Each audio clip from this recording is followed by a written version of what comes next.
Born in Japan and now based in America, artist and storyteller Hoodie Crescent has spent her life moving between cultures and creative practices. With studies in psychology and a certificate in art therapy, she blends creativity with therapeutic practice to create a safe space where students can explore their own stories. Rather than teaching rules, Hoodie offers simple techniques that open the door to expression. Students are encouraged to place their feelings honestly on the page, discovering strength and clarity through the act of making. Her doodles evolved into the Ghobbuls, smiling figures that became symbols of resilience and quiet joy.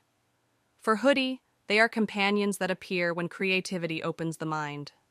Each class is an invitation to see yourself more clearly and to find connection through creativity.